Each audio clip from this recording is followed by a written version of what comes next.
Salutations, respected viewers. I am George from Ireland. Today I'm going to debate the motion that this House believes that democracy has failed. So I shall, of course, open the debate in the traditional fashion as the proposition. Madam President, ladies and gentlemen of the House, this House believes that democracy has failed for a number of reasons. First of all, it's founded on a bogus premise, the idea that most people are sufficiently wise and intelligent to make sensible choices about immensely complex matters.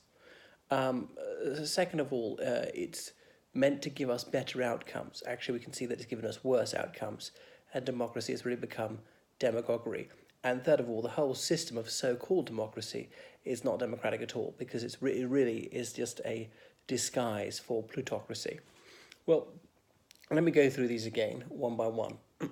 So, 50% of people are below average intelligence. Let those words sink in. Of course they are. It must befall that most people are below that mean level, but they still have the right to vote. Even the dimmest person, even the unwisest person is entitled to vote.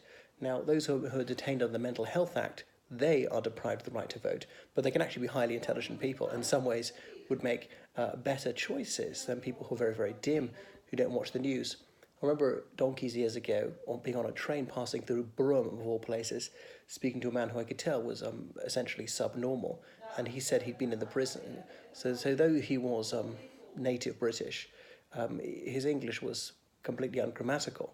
I told him there was an election on today, and he looked at me mystified, as though I was speaking Hebrew. But he had the right to vote. That's the shocking thing. So there's a lot of misinformation and the disinformation out there, so people are easily hoodwinked. And even clever people have cognitive biases. They've got emotions, their sympathies lie this way or that. We judge by appearances. We come to snap decisions by the square shape of a politician's face. That's why PR people pay so much attention to framing, to colours, to presentation, what they wear, everything, sloganizing each precise word. And so people are easily duped by just these things. They just like the sartorial style of a candidate. And then, because of politics, we have bifurcation. You see in the United States, they're like two hostile camps. And it leads to demagoguery, mob rule. Because ignoramuses, they get what they want. People are always playing to the gallery, pandering to the lowest prejudices of class and race and so on. So the masses are, as Burke said, the swinish multitude, and they are too stupid, let's be candid about it, to make decisions. We have moronic decisions such as Brexit, or in the Republic of Ireland, very fickle, voted no to Nice, voted yes a year later, voted no to Lisbon, voted yes a year later. So no, we should not put our trust in the masses. So they are moronic. It behoves wiser and more intelligent people to make sensible choices on behalf of those who cannot choose for themselves. As they say, an uninformed choice is no choice at all, and the masses are uninformed. They neither know nor care about politics. They simply don't have the lexis to comprehend what's going on. They scarcely watch the news. They watch one or two channels. They don't absorb the full gambit of information. These are highly technical questions about economics or sovereignty, whether there should be Brexit or not. Of course, there are clever and sagacious Brexiteers, but they're not so many. And you can see that the dimmer people are, the more likely they are to go for that. So people easily fall for silver-tongued politicians, for rabble-rousers who can just lead the mob this way or that, a sort of political Pied Piper of Hamelin. There's confirmation bias. People seek out sources of information to reinforce the beliefs that they already hold. So when people are committed to a cause, that they will not be swayed by any evidence, no matter how irrefragable. We have unfair elections with unfair constituencies and overrepresentation and underrepresentation and things like that. We have the corporate media propagandizing for this side of that. And where corporations and civil servants and judges and journalists are overwhelmingly on one side or other of debate, come on, the other side doesn't stand a snowball in hell's chance. So that's the way it is. Democracy is supposed to deliver better results, but actually it's worse. Look at the United States, which always bangs on about how democratic it is, and actually, of the developed countries, it's got the worst inequality, and the situation is deteriorating by the day. That the masses have less wealth than ever before, have less access to healthcare, less access to tertiary education, and on and on. And the whole tax system is completely skewed towards the super rich. So you can see whether they really are filthy rich because their ill-gotten lucre is there because there's obviously corporate welfare. The federal government giving their money a massive redistribution from the needy to the already stinking rich. So there we have it. Democracy has been an absolutely disastrous experiment. It's led to countless wars through the 20th century. And that's that. So democracy has had its 2 centuries. It's time to move on to a sort of enlightened oligarchy. I rest my case. Now, so ladies and gentlemen, now going to be the opposition. Madam Chair, ladies and gentlemen of the House. Well, we oppose this motion for a number of reasons. And, well, these are because what we've got now is much better than what we had before. As Churchill said, democracy is the worst form of government until you consider all the others. Secondly, because sovereignty resides amongst the people. Thirdly, because we are actually moving towards greater justice, equality and liberty through emancipation. Fourthly, because the alternative is just unthinkable. And lastly, because of peace. So where were we for democracy? Democracy has been used in English since the 1790s. Obviously, originally it was an opprobrious epithet. But eventually, say by the 1830s, the United States certainly claimed to be a democracy. Well, one party did anyway. The French Revolution and the United Irishmen in the 1790s, they talked about democracy as well. Demos kratos, power of the people, so that ordinary people should control their own destiny.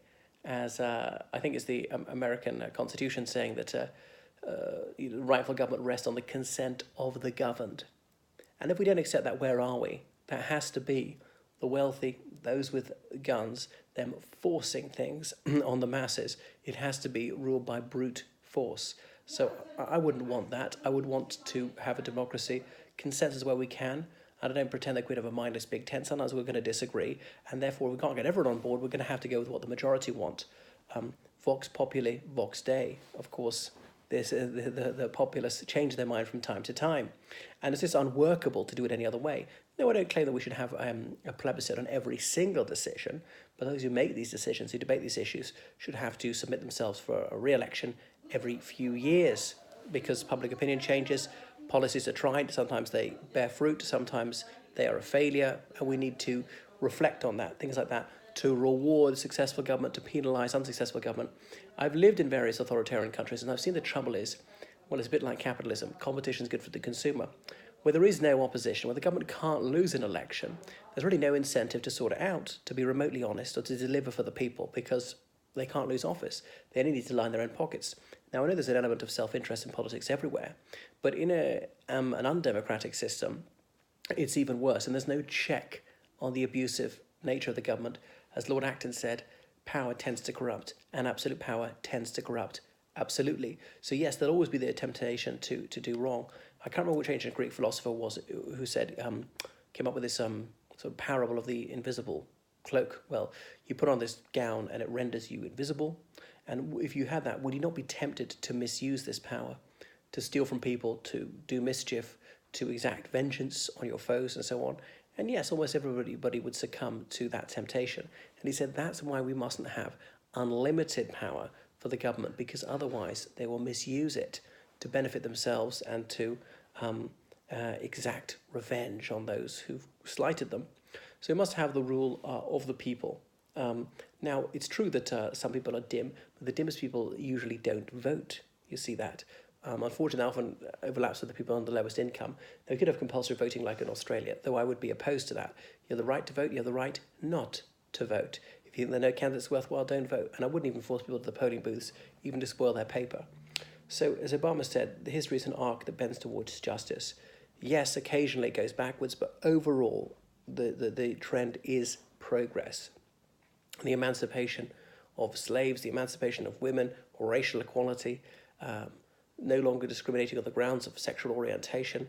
We have universal literacy. We have near universal access to healthcare and so on. And you can see that in the most affluent countries, all of which are democracies. I know there may be trivial exceptions like Monaco, which is an absolute monarchy. But in the great majority of countries, that's the way it is. And when only the wealthy wield power, yes, of course they're going to benefit themselves. And there was some merit in what the other speaker said, that someone like the United States is to some degree plutocratic, and that money has bought the two major parties, and it is a duopoly, and a third party doesn't stand a chance of winning office. And that's obviously lamentable. But in most countries, the elections are really competitive between several parties, and that raises standards, and the politicians are forced to do things to actually help ordinary people to make their lives better, to solve problems, including crime, trying to clean up the environment. So improving standards of living for everyone, and it's not just through technology and science, but indeed technology and science tend to thrive in such systems and not in authoritarian systems. You look at authoritarian governments and they have to copy the technology that's been developed in the most advanced countries, the democratic ones. So you see how education has been democratized. 2 centuries ago, even in the most developed parts of the world, most people begin to get to read and write. Now everybody's literate, and third level education has opened up to huge numbers of people. So, but what's the alternative? It's the cruelty of tyrants, a rapacious system where there's avarice on behalf of this tiny ruling elite who lord over everybody else, and they control people through fear, through having no fair trials, through sending people to slave labour camps, the complete lack of free speech, through the very widespread use of torture, and through mass slaughter. And such despotic regimes often commit genocide and hold people in thraldom. So I wouldn't want to return to that. They also point out that democracies don't fight each other. Look at genuine democracies, including India, including almost every European country, including, say, South Africa, most of the Latin American countries, Australia, New Zealand, the North American countries, and so forth. They don't fight against each other, and they never have since they've become democratic. So, because most people don't want war, and there are no famines in democracies, as pointed out, because governments have to care about the people, and they don't want to, otherwise they lose an election. That's why as soon as India became independent, as soon as a democracy, they've never had a famine again. Only 5 years earlier, under the British Raj, they had a famine in which millions of people died. So, and that's it. It's the only legitimate form of government, and maybe not be apt for every country at the moment, but they should move towards it. So when people are free to choose, they choose freedom. And I know there are problems in democracy, sometimes freedom of expression has been rolled back. It's never gone all the way back, and democracy is vital. I think we take it for granted. We imperil it foolishly. So we ought to treasure democracy and do everything we can to preserve it. I beg to oppose.